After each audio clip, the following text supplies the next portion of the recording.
ಆತ್ಮೀಯ ವೀಕ್ಷಕರೇ, ತಮ್ಮೆಲ್ಲರಿಗೂ ಸ್ವಾಗತ ನಮ್ಮ ಯೂಟ್ಯೂಬ್ ಚಾನಲ್ನಲ್ಲಿ. ಇಂದಿನ ಈ ಒಂದು ವಿಡಿಯೋದಲ್ಲಿ ಶಿಕ್ಷಕರ ನೇಮಕಾತಿ ಕುರಿತು ಒಂದು ಇಂಪಾರ್ಟೆಂಟ್ ಇನ್ಫಾರ್ಮೇಷನ್ ತಮ್ಮೊಂದಿಗೆ ಶೇರ್ ಮಾಡ್ತಾ ಇದ್ದೀನಿ.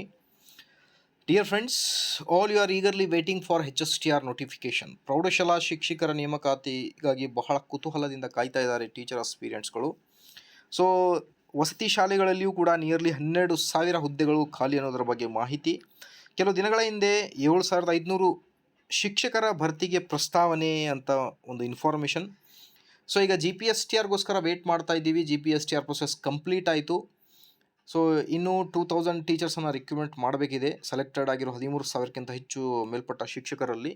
ಸೊ ಆ ಒಂದು ಪ್ರೊಸೆಸ್ ಇನ್ನೂ ಹಿಯರಿಂಗ್ಸ್ಗಳು ನಡೀತಾ ಇವೆ. ಸೊ ಹಾಗಾಗಿ ಈಗ HSTR ನೋಟಿಫಿಕೇಷನ್ ಯಾವಾಗುತ್ತೋ ಮತ್ತು 7,500 ಪೋಸ್ಟ್ಗಳಲ್ಲಿ ಶಿಕ್ಷಕರ ನೇಮಕಾತಿಯಲ್ಲಿ HSTR GPSTR ಮತ್ತೆ ಕಾಲ್ ಮಾಡಬಹುದಾ ಅನ್ನೋದ್ರ ಬಗ್ಗೆ ಒಂದು ಮಾಹಿತಿ. ಈಗ hope for the best, may be December 2024 ವೇಳೆಗೆ, ಐ ಥಿಂಕ್ ಈ ವರ್ಷ ಡಿಸೆಂಬರ್ ವೇಳೆಗೂ ಕೂಡ I think may be HSTR notification ಆಗಬಹುದು. ಬಿಕಾಸ್ ಪ್ರೌಢಶಾಲೆಗಳಲ್ಲಿ ಬಹಳಷ್ಟು ಶಿಕ್ಷಕರ ಕೊರತೆ ಇದೆ. ಸೊ ಹಾಗಾಗಿ 2,500 ಪ್ರೌಢಶಾಲಾ ಶಿಕ್ಷಕರ ನೇಮಕಾತಿ, ಅದರ ಜೊತೆಗೆ ಮತ್ತೆ GPSTR ಕೂಡ ರಿಕ್ರೂಟ್ಮೆಂಟ್ ಮಾಡಬಹುದು ಅಂತಲೇ ಹೇಳ್ಬೋದು. Hope for the best. ಏನಾದರೂ ಲೇಟೆಸ್ಟ್ ಅಪ್ಡೇಟ್ ಬಂದರೆ ಖಂಡಿತ ಶೇರ್ ಮಾಡ್ತಾ ಹೋಗ್ತೀನಿ. Till then please like, share and subscribe. Thank you.